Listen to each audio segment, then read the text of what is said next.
오늘 그리팅 질문은 당신은 주로 무엇을 볼 때 부러움과 선망을 느끼는가 였습니다.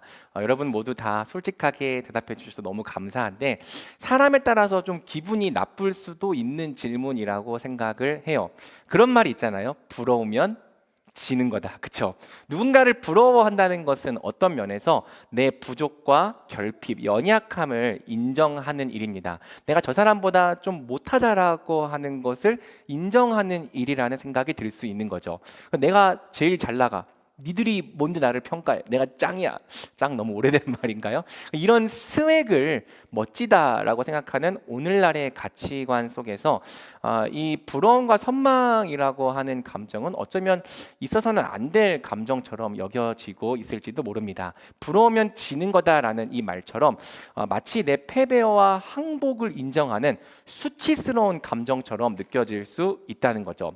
그래서 누군가가 당신은 무엇을 볼 때 부러움과 선망을 느끼는가 물어본다면 우리가 방어적인 태도로 대답을 할 수가 있는 거예요. 나 부러워하는 사람 없는데요? 꼭 누군가를 부러워해야 되나요? 나는 지금의 내게 만족스러운데요?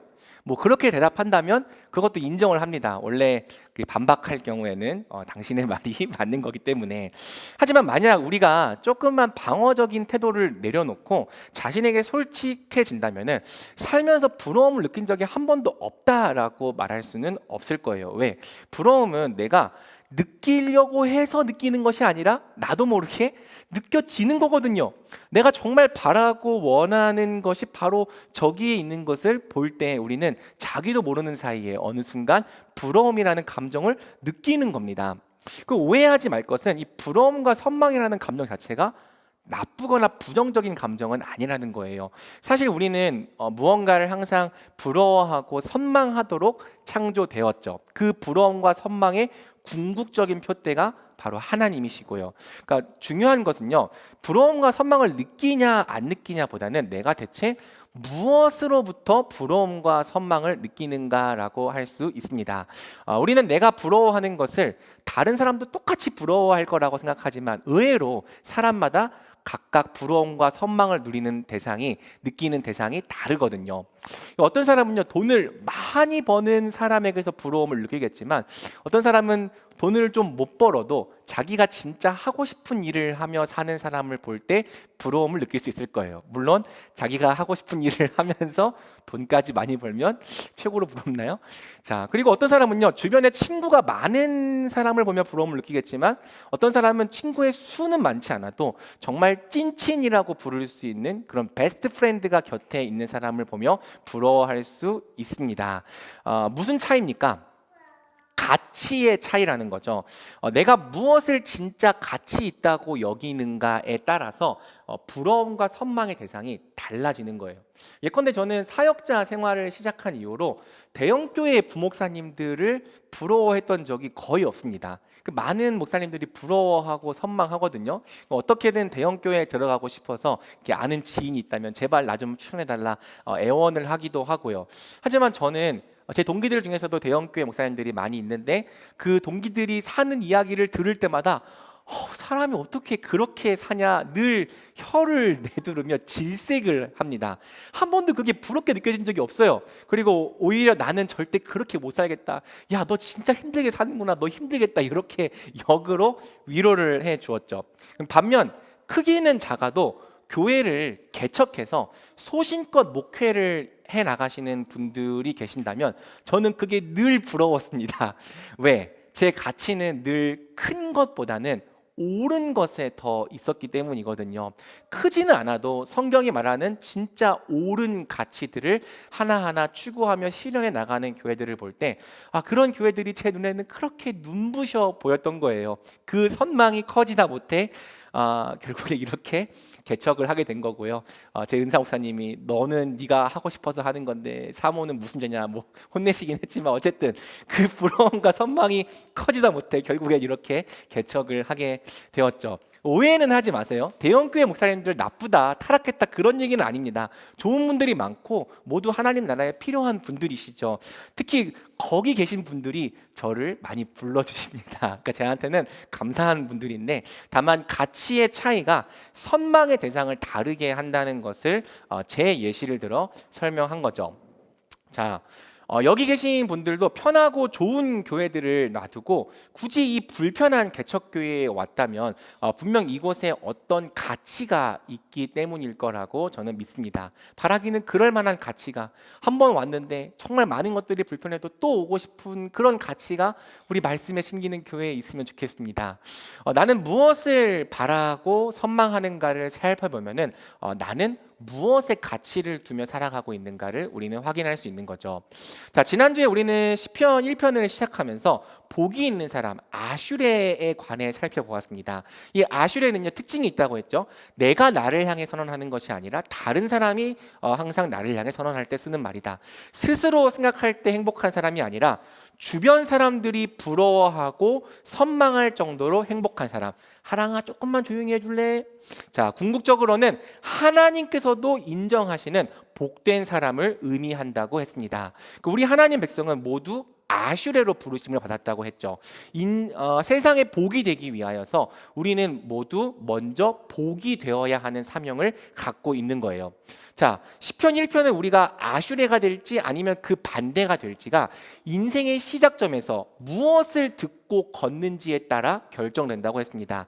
인생의 시작점에서 하나님의 말씀을 따라 걷는 사람은 아슈레가 되는 거고요. 그 반대로 사람의 조언을 따라 걷고 서고 앉는 사람은 복이 없는 사람이 되는 거죠.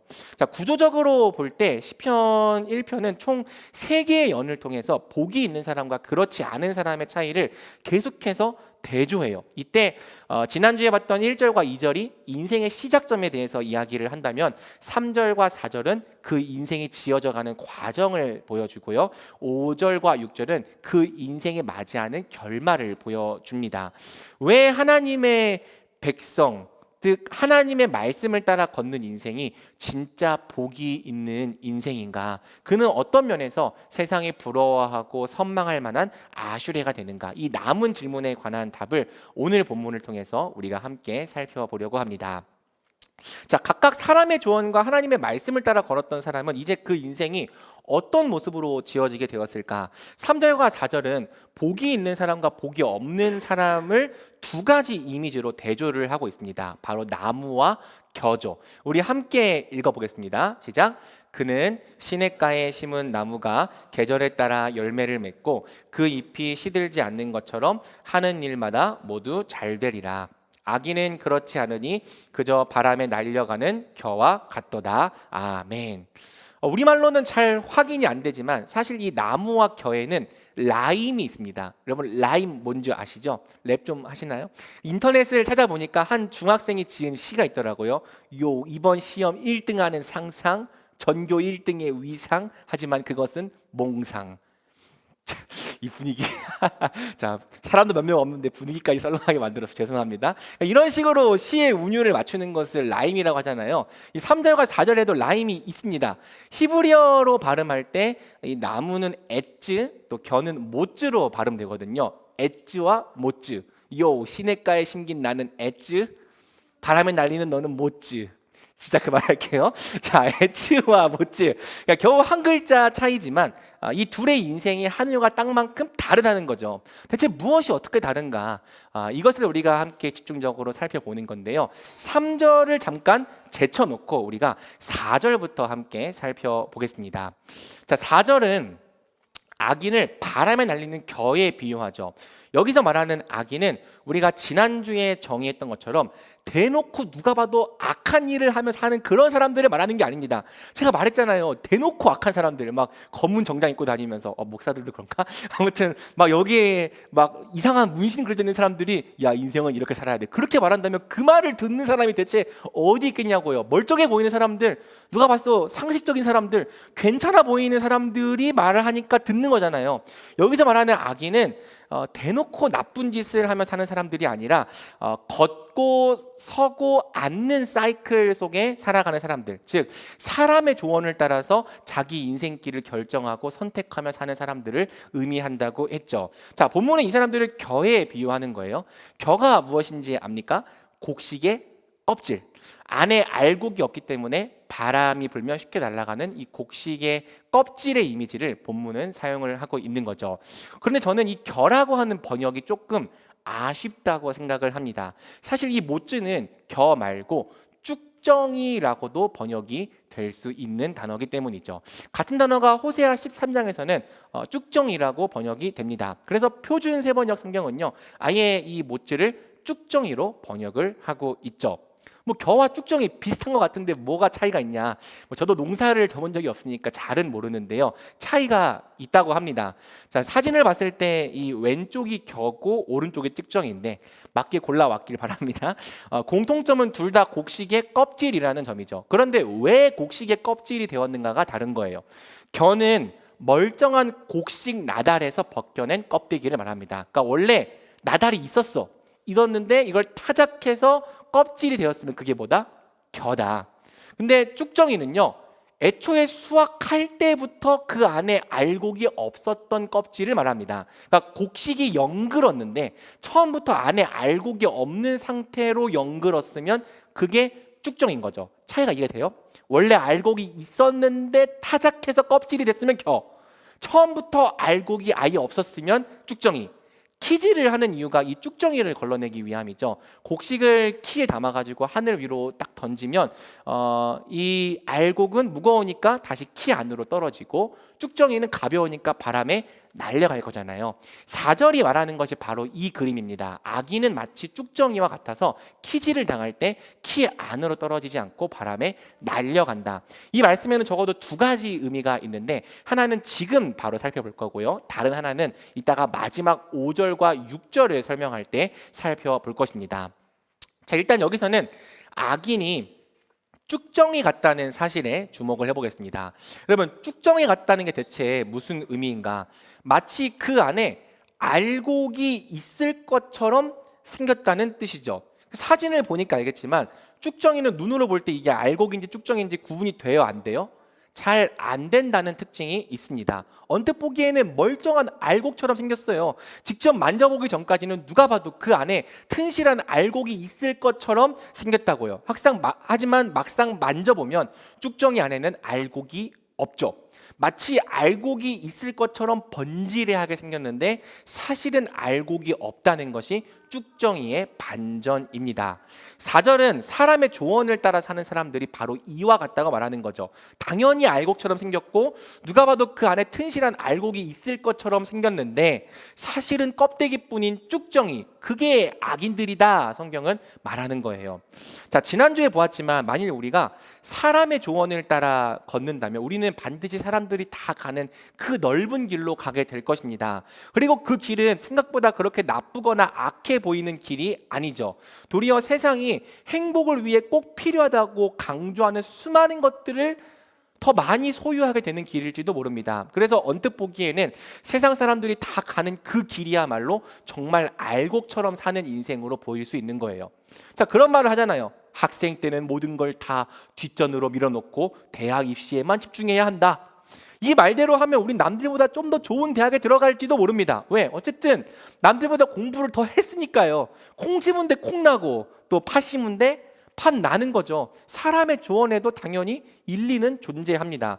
그런데 한번 생각을 해보라고요. 청소년 때 교회 열심히 섬기다가 소위 세상이 말하는 삼류대학에 들어간 청년, 그리고 예배 때는 코빼기도 안 베치다가 세상이 말하는 그 인류대학에 들어간 청년, 사람들의 눈에는 누가 더 알곡으로 보이겠습니까?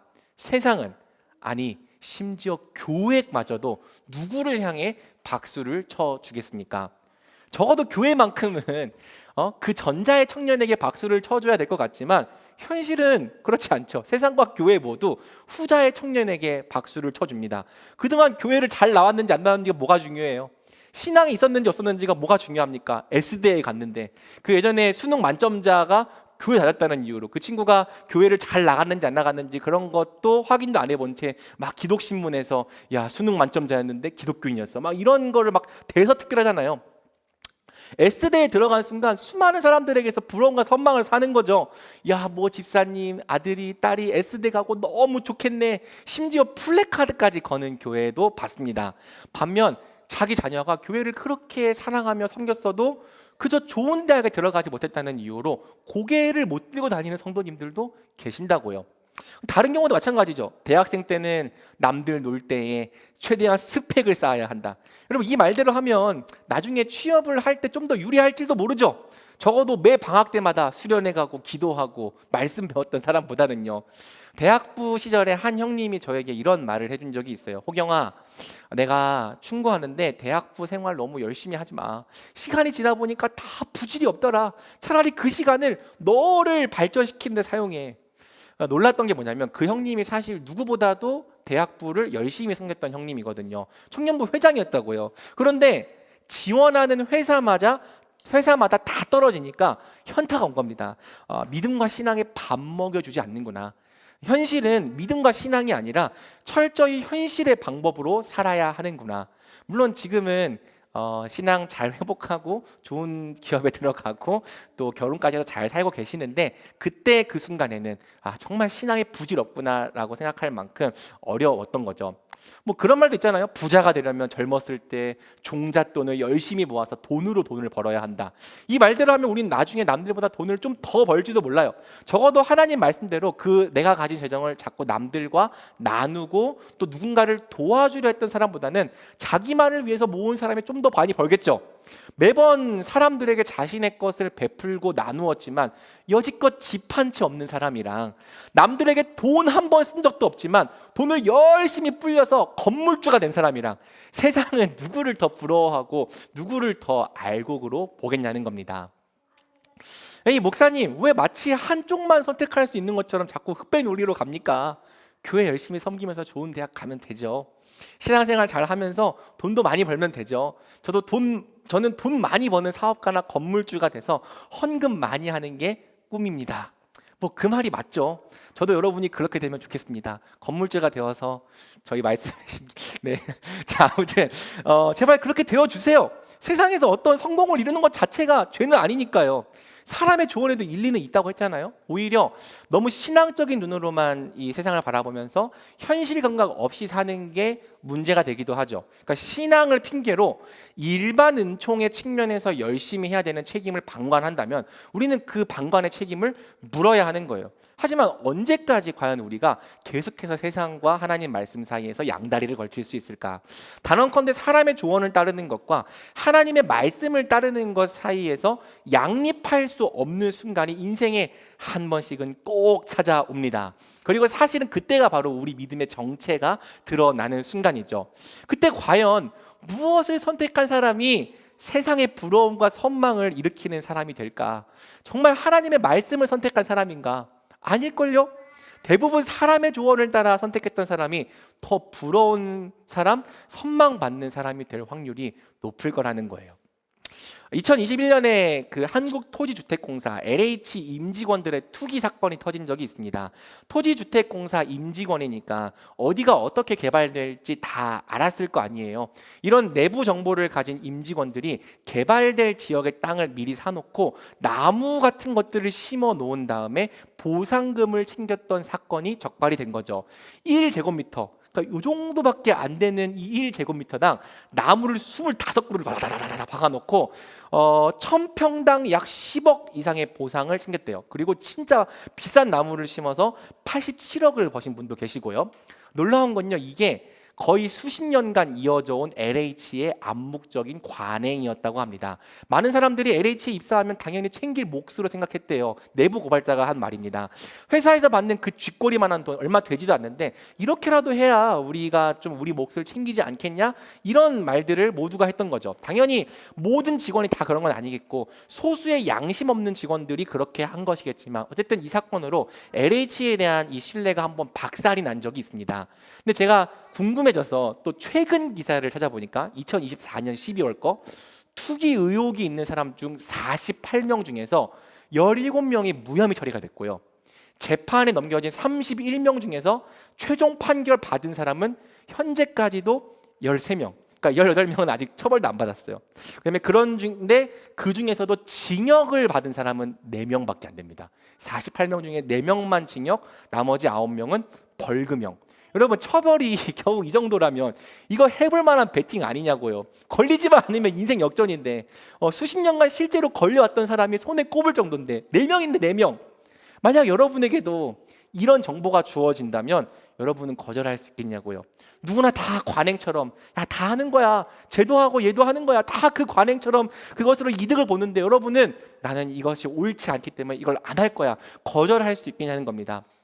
내 옆에 나랑 비슷한 수준으로 살던 사람이 어느 날 갑자기 수십억대 자산가가 되어 나타난다면, 아까 이제 우리 차를 좋은 걸 갖고 있는 사람을 부럽다고 했는데 갑자기 나랑 비슷하게 모닝 타고 다니던 애가 페라리를 끌고 나타난다면 부러워하지 않을 자신이, 말씀대로 옳은 길을 선택한 것에 후회하지 않을 자신이 여러분에게 있냐는 거죠.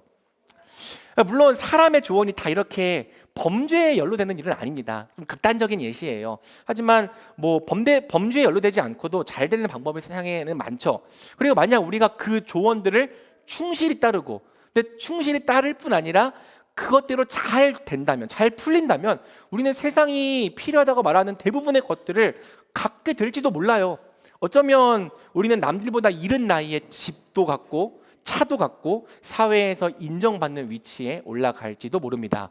먹고 살 걱정이 전혀 없는 상태에서, 이 풍족한 상태에서 마음껏 연애도 하고 한 해에 한 10차례 정도 해외여행도 다니고 결혼해서 아주 좋은 가정을 꾸리게 될지도 모르죠. 물론 저희는 아무것도 없는데 결혼했지만 아무튼 뭐 세상이 말하는 게 그러니까. 만약 우리가 이런 삶을 살게 된다면 생각보다 많은 사람들이 우리의 인생을 보면서 부러워할 거라고요. 야, 저게 바로 진짜 잘 산 인생 아니냐? 저게 바로 알 것 같은 인생 아니냐? 요즘 말로 뭐라고 부르죠? 저게 바로 갓생 아니냐?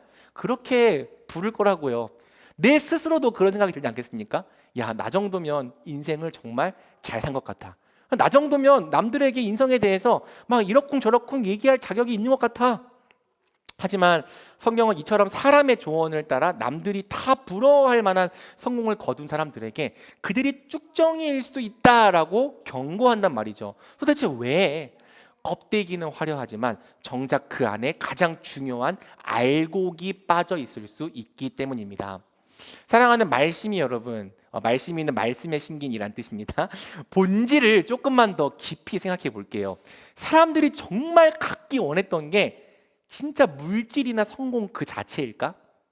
아마 아닐 겁니다. 이 물질과 성공은요, 내가 정말 갖기 원하는 것에 도달하기 위한 수단일 뿐 그것 자체로 목적은 아닙니다. 그럼 도대체 우리가 진짜 갖고 싶어 하는 게 뭔데요? 딱 한 단어로 정의하자면 행복이죠. 왜 돈을 많이 갖고 싶어 하는가? 돈이 많으면 내가 하고 싶은 일을 다 할 수 있으니까, 다 하면 행복할 것 같으니까, 또는 내 행복을 온갖 두려움과 위험으로부터 안전하게 지킬 수 있을 것 같으니까. 돈이 없으면 내 행복을 못 지키잖아요. 왜 성공하고 싶어 하는가? 마찬가지로 내 자아를 성취하면 거기에 내가 찾던 행복이 있을 것 같으니까. 왜 명예를 얻고 싶어 하는가? 사람들의 인정을 받고 이름이 유명해지면 행복해질 것 같으니까. 왜 권력을 얻고 싶어 합니까? 남 아래에 있기보다는 남 위에 있을 때 더 행복할 것 같으니까, 또는 내 행복을 지키기에 유리할 것 같으니까. 그럼 이해가 됩니까? 사실은 뭐가 알곡인지.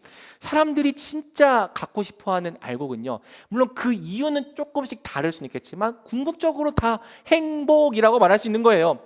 그리고 관점을 좀 바꾸면 결국 사람들은 이러한 수단들을 통해서 구원받기를 원하는 거죠. 그러니까 타락하고 저주를 받기 이전, 이 에덴 동산에서 누리던 그 복된 상태로 돌아가고 싶어 하는 거예요. 단 하나님 없이 내 힘, 내 방법으로요. 그런데 정말 돈, 집, 차, 명예, 성공 이런 것들을 썩어 넘칠 정도로 가지면 내가 그토록 원했던 행복이 자연스럽게 따라오는 걸까? 불편한 진실은 그렇지 않을 수 있다는 거죠. 물론 이런 것들이 필요해요.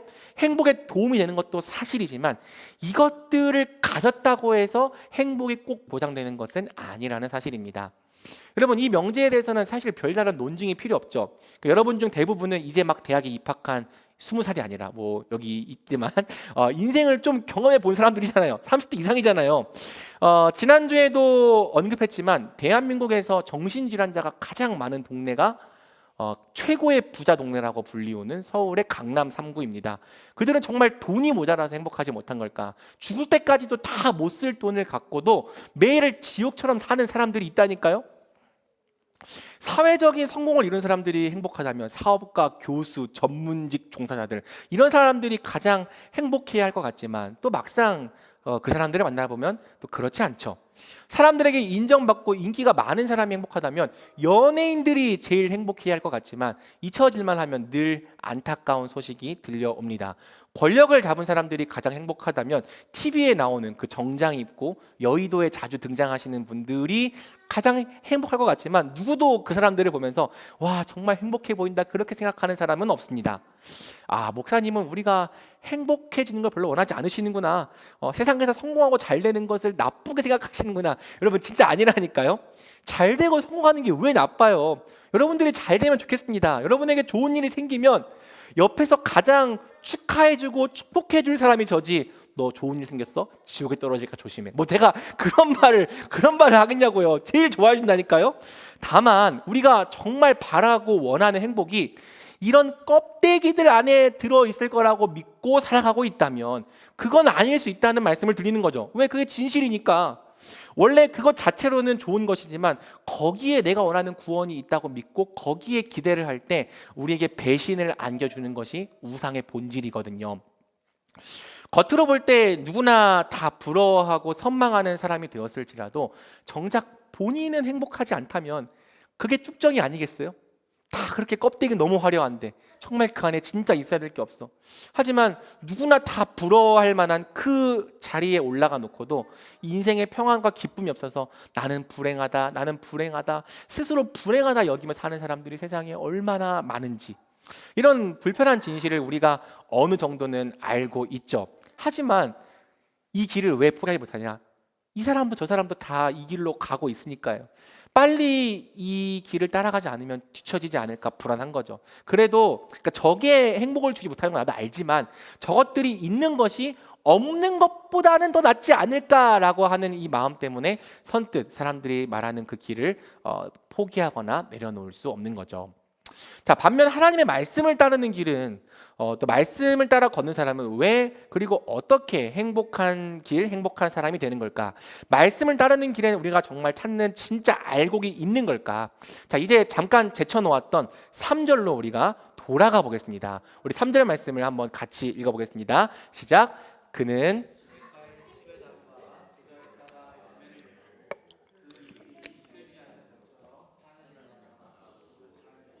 잘 되리라. 아멘.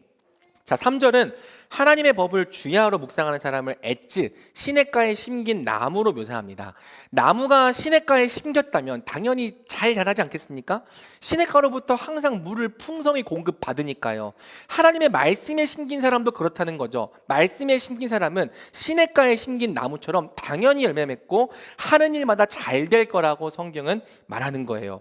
그 말씀에 심긴다라는 것에 대한 의미는 지난주에 설명했으니까 오늘은 말씀이 만들어내는 열매와 잘 된다는 것의 의미, 즉 형통의 의미를 좀 집중적으로 볼 것입니다. 먼저 하나님의 말씀, 곧 복음과 율법에 심긴 사람은요, 거룩한 삶을 열매로 맺죠. 이때 율법은요, 사람이 옳게 사는 기준과 방향을 제시하는 거고요, 복음은 그렇게 살 수 있는 은혜와 능력을 제공하는 겁니다. 복음과 율법, 이 두 가지가 다 있어야지만 우리가 옳게 살 수 있는 겁니다.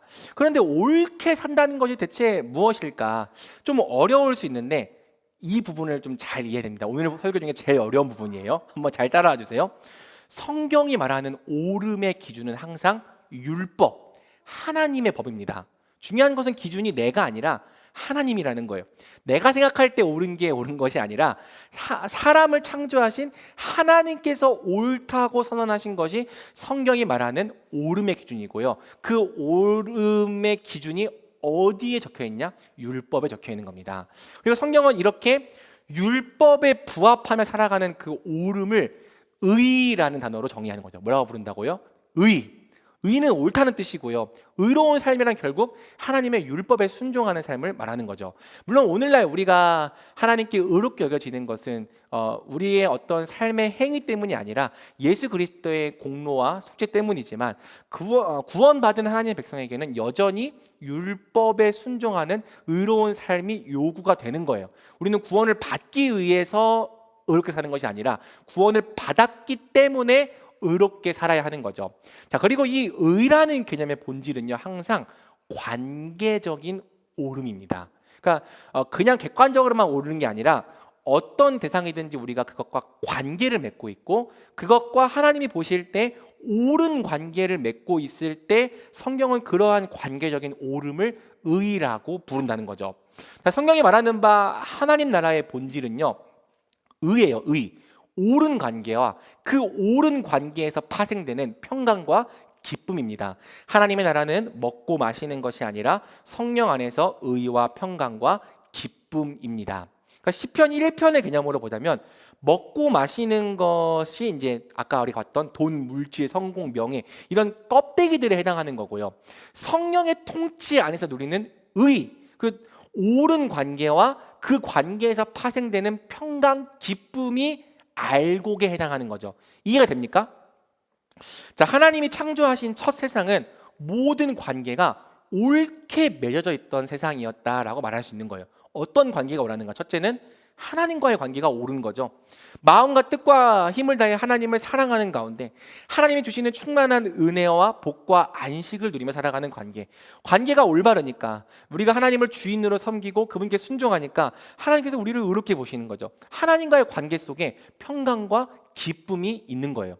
또 어떤 관계가 옳았는가? 이웃과의 관계가 옳았죠. 내 이웃을 내 자신과 같이 사랑하는 관계. 하나님께서 본래 의도하셨던 대로 사람과 사람이 서로 옳은 관계를 맺고 있으면 그 안에는 항상 기쁨과 평강이 있는 겁니다. 성경이 말하는 최초의 인간 관계는 부부 관계지만 그 외에도 세상에는 수많은 관계들이 존재하죠. 부모와 자녀 관계, 또 친구 관계, 형, 동생, 누나, 뭐 동생, 언니, 동생 뭐 다 나와야 되나? 그리고 옆집에 사는 이웃 관계, 직장에서 만나는 직장 동료 관계, 상사와 부하 관계. 현대에는 뭐 없어졌지만 주인과 종의 관계 없어진 거 맞나? 있는 것 같긴 한데 아무튼 이 10계명의 제 5계명이 이 다양한 관계들 속에서의 옳은 관계를 다루는 계명인데 나중에 언젠가 한번 꼭 다뤄보겠습니다. 아무튼 율법이 제시하는 기준대로 우리가 이웃과 옳은 관계를 맺잖아요. 하나님은 그것을 정의와 공의라고 선언을 하시는 거예요. 제데카와 미슈파트. 구약 성경에 특히 많이 등장하는데 하나님께서 우리에게 정의와 공의를 요구하신다. 정의와 공의를 요구하신다는 것은 이웃과 더불어서 옳은 관계를 맺으며 살아갈 것을 요구한다는 말씀이죠. 여러분, 이웃과의 관계가 옳잖아요. 자연스럽게 평강과 기쁨이 따라옵니다. 부부 관계가 옳잖아요. 당연히 행복할 거예요. 올바른 부모와 자녀 관계도 마찬가지겠고요. 친구 관계, 이웃 관계, 동료 관계, 심지어 상하 관계. 아까 권력을 잡고 싶어하는 이유가 누구 아래 있으면 힘드니까 그 누구보다 위에 올라가야지만 행복할 거라고 믿어서 이렇게 권력을 잡고 싶어한다고 했는데 사실 누구 아래 있어도 이 상하의 관계가 올바르기만 하다면요 그 관계가 좋을 수 있다니까요. 정말 존경할 만한 리더 또는 존경할 만한 선배, 존경할 만한 상사와 함께 뭔가 이렇게 해나가는 기쁨이 존재하는 거죠. 그럼 평강과 기쁨이 왜 사라지냐? 오름이 깨지니까 사라지는 거예요. 관계의 오름이 깨지는 순간 평강과 기쁨은 사라지고 그 관계가 매우 고통스러운 관계로 변질되는 거죠. 자, 그런데 우리가 맺는 관계는 이걸로 끝이 아닙니다. 세상과의 관계도 존재하는 거죠. 우리는 세상에 존재하는 모든 것과 옳은 관계를 맺어야 돼요. 여러분, 우리가 꼭 살아있는 인격과만 관계를 맺는 게 아니라 인격이 아닌 것과도 관계를 맺습니다. 가장 중요한 거는 물질과 돈과도 우리가 관계를 맺어요. 돈의 노예가 되지 않으면서도 하나님이 옳게 여기시는 방법으로 그 돈을 잘 벌고 잘 사용하는 그런 관계로 살아가고 있는가? 직업이나 일, 성공과의 관계도 있습니다. 정당한 직업과 건강한 방식으로 일하면서도 일이나 성공 자체가 우상이 되고 있지 않은 그런 옳은 관계로 내가 직업, 성공, 일을 또 맺고 있는가? 이런 세상과의 관계 역시 오름이 깨질 때 평강과 기쁨은 사라지고 고통, 걱정, 근심, 절망이 찾아오게 되는 거죠. 여러분, 말씀에 심길 때 우리에게 맺히는 열매는요 의의 열매거든요. 근데 이 의의 열매가 뭐냐면요, 바꿔 말하면 우리에게 주어진 모든 관계 속에서 옳게 살아가는 삶을 말하는 겁니다. 시편 1편이 정의하는 아슈레란 의로운 사람, 바꿔 말하면 내게 주어진 모든 관계 속에서 옳게 살아가는 사람을 의미하는 거죠. 그가 세상이 부러워하고 선망할 정도로 행복한 이유는 그가 모든 관계 가운데 옳게 살아가기 때문인 거예요. 자, 왜 사람의 조언을 따라 사는 사람들이 쭉정이 껍데기뿐인 인생이 되는 건가? 그들의 삶 가운데 옳은 관계가 없거든요. 여러분, 아무리 많은 부와 명예를 가졌을지라도, 아무리 어마어마한 성공을 거두었을지라도 옳은 관계를 맺지 못하면 사람은 불행할 수밖에 없는 존재입니다. 명문 대학과 좋은 직장에 다니면서도 다른 사람과 인격적인 관계를 맺을지 모른다면, 특히 자기 가족과 더불어서 사랑하고 사랑받는 옳은 관계를 맺으며 살아갈지 모른다면 그 인생이 어떻게 행복하겠습니까? 또 큰 성공과 수많은 인기를 얻었지만 매일 이것을 내가 언제 잃어버릴지 몰라 두려움과 공황 속에서 살아간다면 그렇게 얻은 성공이 진짜 여러분을 행복하게 해주겠냐고요. 돈이 많으면 많아서 근심하고 없으면 없어서 매일 걱정하고 있다면 얼마를 가졌든 돈 때문에 행복할 날이 하루라도 있겠습니까? 아무리 큰 권력을 가졌을지라도 나를 정말 인격적으로 존경하며 따르는 사람 한 명이 없다면, 그저 내 주변에는 다 아첨꾼들이라면 그 인생이 진짜 행복한 인생이겠냐고요. 세상이 행복을 위해 꼭 필요하다고 말하는 모든 걸 다 가졌을지라도 그것과의 관계가 옳지 못하면 우리는 불행한 거예요. 왜? 껍데기 안에 알곡이 없거든요. 알곡을 잘 보호하기 위해서 껍데기가 당연히 필요하죠. 껍데기가 단단해야죠. 하지만 껍데기가 있다고 해서, 껍데기가 튼실하고 단단하다고 해서 꼭 그 안에 알곡이 들어있는 건 아닙니다. 아무리 튼실하고 단단한 껍데기를 가졌을지라도 그 안에 알곡, 옳은 관계, 의의가 없다면 그냥 죽정인 거죠. 사람의 조언에 가진 한계가 이건 거예요. 껍데기를 얻게 해주는 데에는 탁월한 조언들이라고요. 인정한다고요. 하지만 정작 더 중요한 알곡, 우리에게 옳은 관계를 맺는 법을 사람의 조언이 가르쳐주지 않는 겁니다. 거기에 어디 써 있습니까? 심지어 뒤틀리고 왜곡된 관계를 옳다라고 말하는 거죠. 그러니 사람의 조언을 따르는 길에 어떻게 의와 평강과 기쁨이 있겠냐는 거예요.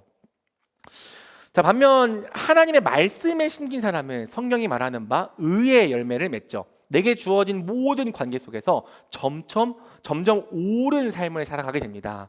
어떻게 그런 삶이 가능한가? 본래 타락한 죄인들에게 그런 삶은 불가능하거든요. 죄성 때문에 옳게 살고 싶어도 옳게 살 수가 없었거든요. 옳게 살고 싶어 하지도 않았고요.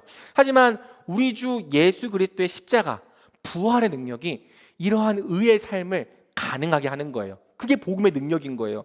그리스도 안에 있는 부활 생명이 전에는 의를 사랑하지 못했던 우리로 하여금 의를 사랑하게 만들고 의를 행할 수 있는 새로운 피조물이 되게 한다는 거죠. 그리스도 안에서 주어진 새로운 중심과 성령의 통치로 말미암아 우리가 더 이상 죄에게 종노릇하지 않습니다. 의롭게 살 수 있습니다. 7번 넘어져도 8번 일어나서 의의 삶을 향해 자라갑니다. 이 복음의 능력이 있는데 여기에 더해서 거룩한 율법이 날마다 옳은 길을 우리에게 비춰준다는 거죠. 한번 같이 읽어볼까요? 시작. 주의 말씀은 내 발의 등불이요 내 길의 빛입니다. 이야, 옳게 살아갈 수 있는 힘과 능력과 더불어서 우리 인생에 빛이 있어요. 등불이 있습니다. 어떠한 상황에서도 무엇이 진짜 하나님께서 옳게 여기시는 길인지를 항상 하나님의 법이 우리 발의 등불과 길의 빛이 되어준다는 거죠. 그래서 말씀에 심긴 사람이 의롭게 살 수 있는 거예요. 복음의 능력과 율법의 빛 안에서 내게 주어진 모든 관계 가운데 옳게 살아갈 수 있는 거죠. 3절은 이렇게 말씀에 심긴 사람이 시들지 않는 잎사귀 같다고 말합니다. 이것은 아슈레가 가진 생명력과 활력을 보여줍니다. 말씀에 심긴 사람은 항상 생명력이 있고 활력이 넘치죠. 그리고 하는 일마다 모두 잘 된다고 말해요. 개역개정에서는 형통으로 번역되었는데 이 단어에는 주의가 좀 필요합니다. 그러니까 지금까지 설교 잘 들어놓고 또다시 형통을 세상 기준으로 이해한다면 말짱 도루묵이죠. 본문이 말하는 이 형통은요, 그런 기복적인 의미의 형통이 아니라, 그러니까 뭐 말씀이 살면은 갑자기 원서를 냈는데 나만 합격돼, 뭐 로또를 샀는데 나만 당첨돼, 그런 기복적인 의미의 형통이 아니라요, 하나님의 율법대로 지어진 삶의 아름다움을 말하는 거예요. 그러니까 여러분 계속 얘기해온 것처럼 모든 관계 가운데 옳게 살아가는 사람이 있다면 그렇게 지어진 삶은 얼마나 아름답고 행복하겠습니까? 그렇게 움직여지는 삶, 그렇게 살아가는 삶이 있다면 그게 형통한 삶이라는 거죠. 이해가 됩니까?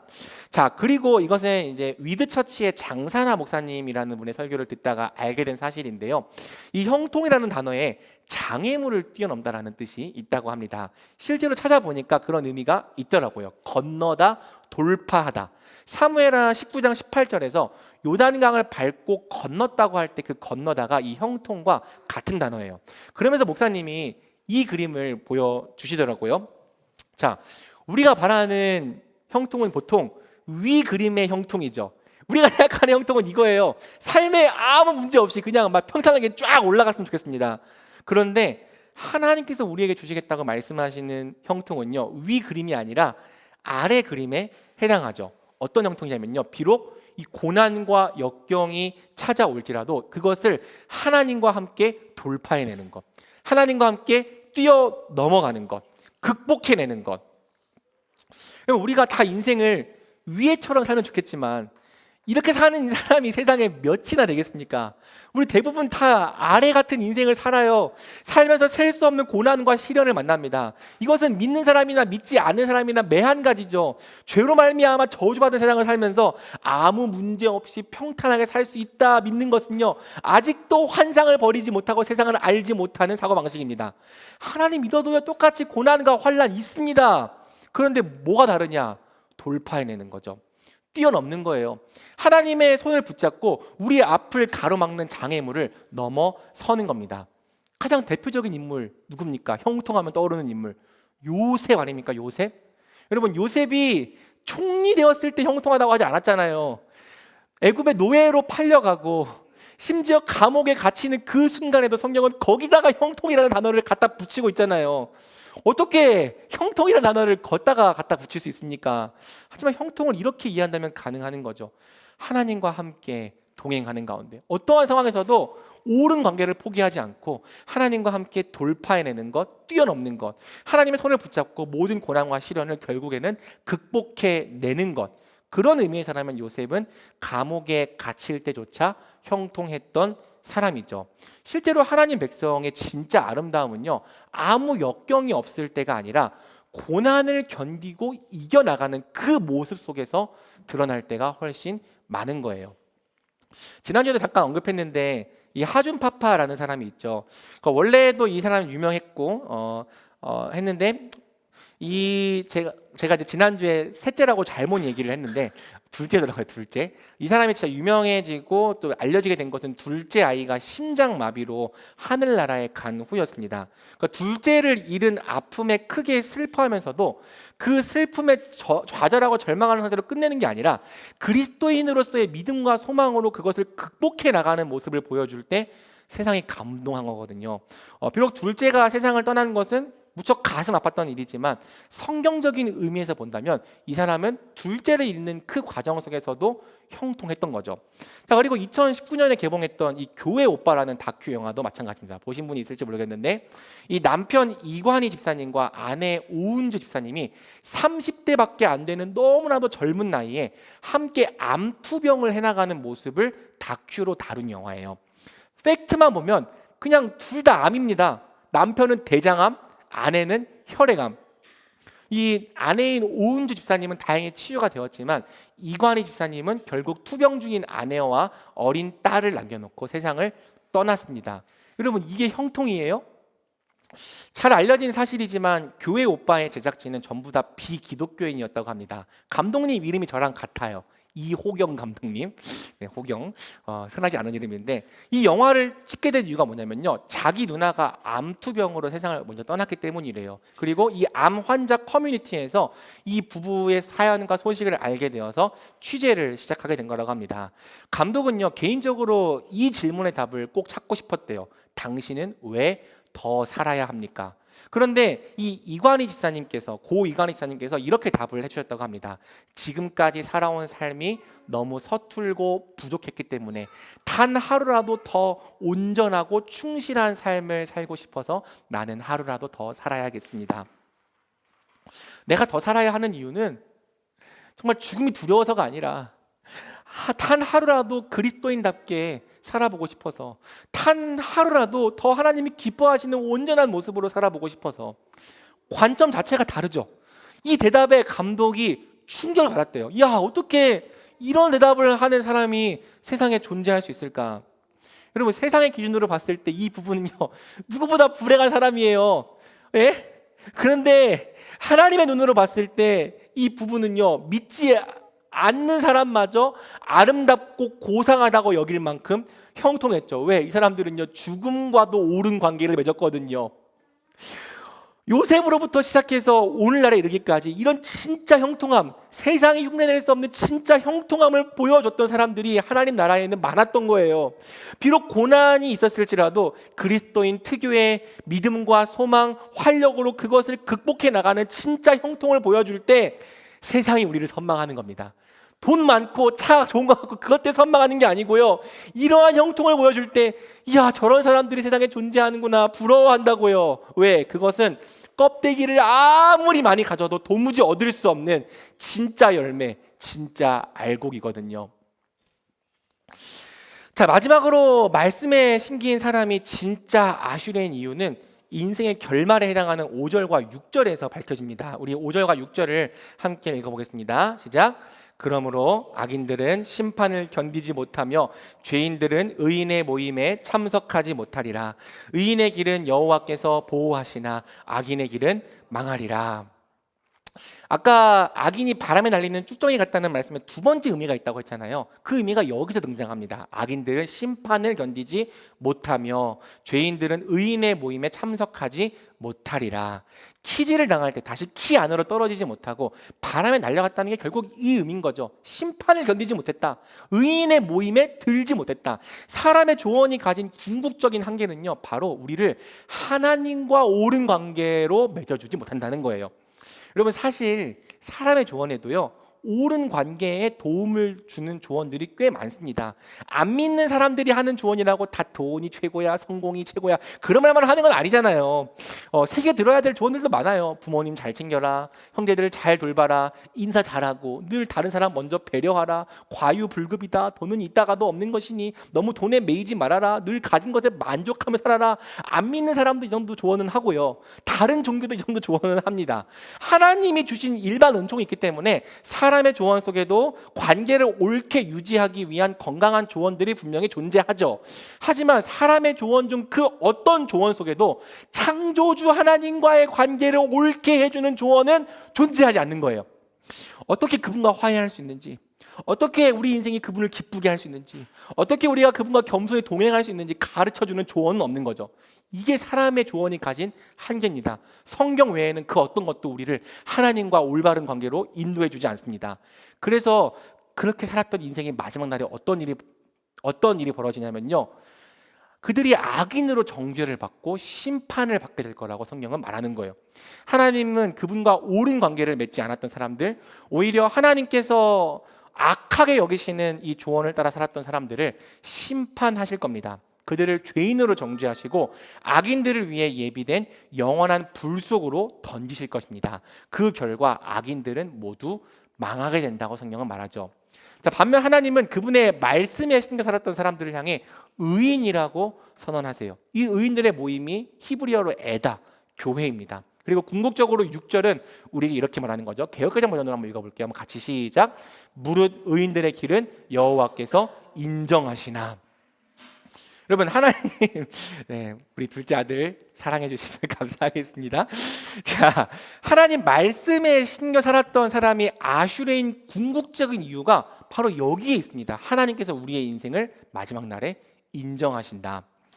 심판날에 하나님은 그분의 말씀에 신겨 살았던 우리 의인들을 향해 이렇게 말씀하실 거예요. 내 아버지께 복받을 자들이여, 나와 창세로부터 너희를 위하여 예비된 나라를 상속받으라. 우리를 위해 미리 예비하신 영원한 나라를 상급으로 주시고 그곳에서 하나님과 함께 영원토록 안식을 누리며 살게 하실 것입니다. 그럼 봐봐요. 이 모습을 심판을 받아 지옥에 던져지는 악인들의 입장에서 바라본다고 생각해 보십시오. 그럼 와, 저렇게 부러운 사람들이 어딨나?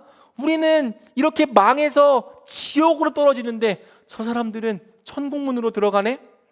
천국문으로 들어가는 우리 의인들의 모습을 보면서 이 땅의 모든 악인들이 슬피 울며 이를 갈 것이라고 성경은 경고한다고요. 사랑하는 말씀 여러분, 하나님의 말씀이 우리를 참된 아슈레가 되게 하는 이유는요, 궁극적으로 지금 이 땅의 삶이 전부가 아니기 때문입니다. 마지막 날에 심판이 있기 때문이에요. 장차 완성될 하나님 나라가 있기 때문이에요.